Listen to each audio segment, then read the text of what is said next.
She was the first Black Republican woman elected into Congress, and she is passionately pro-life. Each child born and unborn has the potential to open up our world and take us to places and spaces we have never imagined. That was Representative Mia Love delivering a powerful speech at last year's March for Life in Washington, D.C. I had the chance to speak earlier with the Congresswoman to delve into how she is working to bring an end to the abortion industry and why it's a cause worth fighting for. Here's our interview.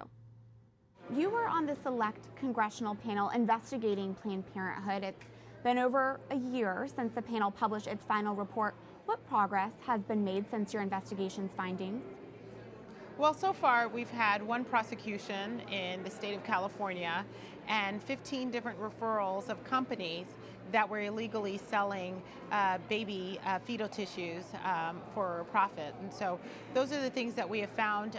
We're hoping that they'll continue to investigate, that they won't let off on that, because I think it's worth making sure that we're accountable to the American people and we're accountable. We let people know what's going on out there. So those are the things that came out. I'm hoping that they won't take all of that work that we did for granted. That they'll use that time to make sure that they prosecute and investigate those 15 companies.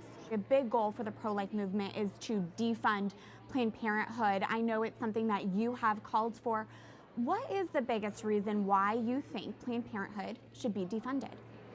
Well, let's remember, I am a mother of 3 children, 2 of which are young girls that I love dearly. And an entity that leaves the parent out of the picture, an entity that does not provide for real advocates for these young girls, and at least giving them the choice or education to try and prevent them from having the choice between keeping a life and ending a life is very difficult for me. And as a taxpayer, it's very difficult to know that hard-earned money is being used to take advantage of some of our children. That's absolutely inappropriate, and I think it's something that we need to make sure that we look out for. Absolutely. And Congresswoman, you are the first Black Republican woman elected to Congress.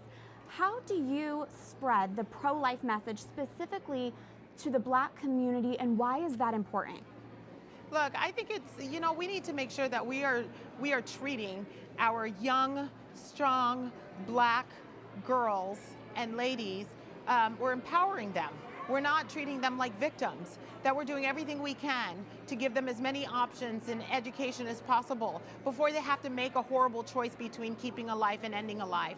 In this country, we tend to treat our young women like liabilities that need to be managed instead of assets that can be developed. And we need to make sure that we do everything we can to stand as strong examples. And not only that, open our arms to those who may have struggles instead of shunning our youth away or shunning these women away. We need to make sure that we're emboldening them and making them empowered.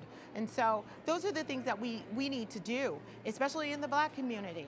We're not victims. We need to make sure that we're empowering our young ladies so that they could see their potential and they could realize their potential.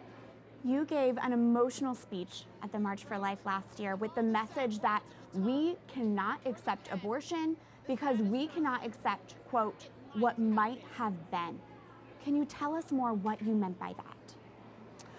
I mean that when we choose to end a life, we are ending our potential. We're ending our future.